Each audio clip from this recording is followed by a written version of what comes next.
Our destination today takes us across the oceans to explore a haunting mystery, the tale of a ship and her vanished crew. A ship often referred to as cursed, her story laid the groundwork for many maritime legends. We speak, of course, about the Mary Celeste. Many have heard of her name, and just as many have wondered about her chilling fate. The journey begins. Our story begins on November 7, 1872, when the Mary Celeste set sail from New York en route to Genoa, Italy. At the helm was the experienced Captain Benjamin Briggs, accompanied by his wife Sarah, their 2-year-old daughter Sophia, and a crew of 7 or 8 men. The ship was in excellent condition and carried approximately 1,700 barrels of raw alcohol. No technical issues were reported. In those times, ships couldn't be tracked like today. The voyage was expected to take about a month, but something unimaginable occurred. Discovery in the Atlantic. On December 5, 1872, during a routine trade voyage, Captain David Morehouse of the Dei Gratia spotted a drifting ship near the Azores Islands. To his shock, it was the Mary Celeste, the very ship captained by his friend, Briggs. Why was it drifting alone? Why was one sail tightly wrapped and another torn? And why did the ship move aimlessly, seemingly abandoned? Captain Morehouse sent his first officer, Oliver DeVoe, with a rescue team to investigate. As they approached in a small boat, they called out, but were met only with silence. A ghost ship. They climbed aboard the Mary Celeste and found no one. The ship was completely abandoned. The crew's clothes, personal belongings, and even smoking pipes were undisturbed. Food and water stores for 6 months remained untouched.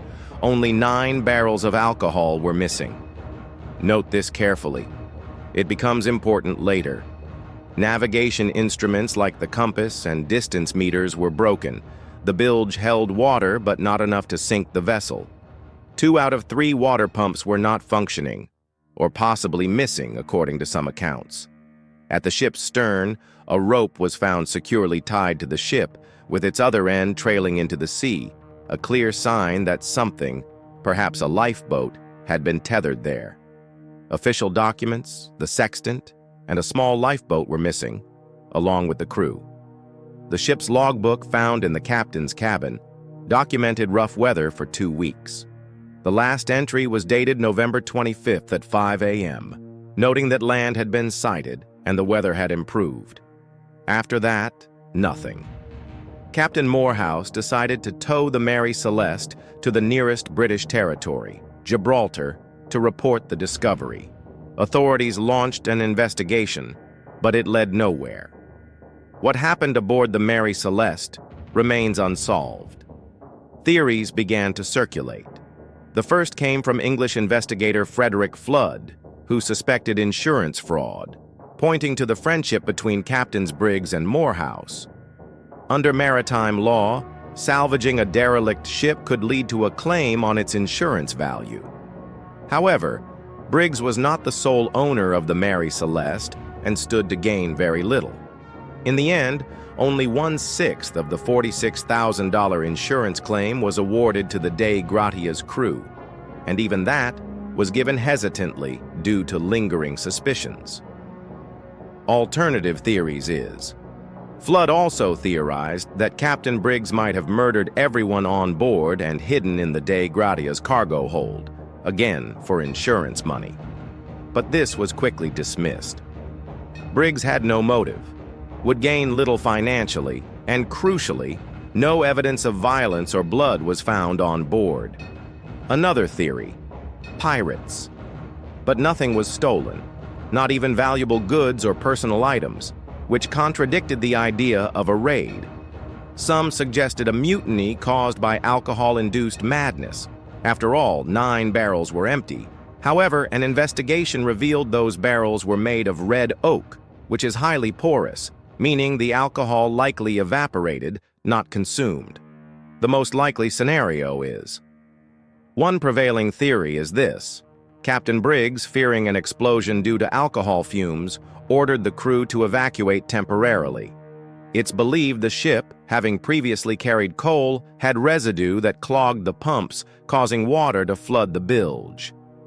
With 2 pumps disabled and a stormy sea around them, Briggs may have panicked. He and the crew boarded the lifeboat, tying it to the main ship with a rope in hopes of returning once things calmed down. But the rope likely snapped in the harsh weather and the lifeboat was lost to the sea, dooming all aboard. There was no trace of the lifeboat or the crew ever found, despite extensive search efforts. The story of the Mary Celeste might have faded into history, but in 1884, famed author Arthur Conan Doyle published a fictionalized account inspired by the incident, bringing global attention to the mystery once more. His tale described a ghost ship and a vengeful ex-slave. It was so convincing that it led Gibraltar authorities to reopen the case. To this day, the fate of the Mary Celeste remains one of the most haunting mysteries of the sea.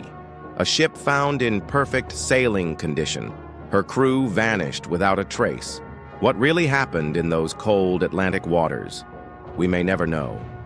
But the Mary Celeste sails forever in the currents of mystery and legend.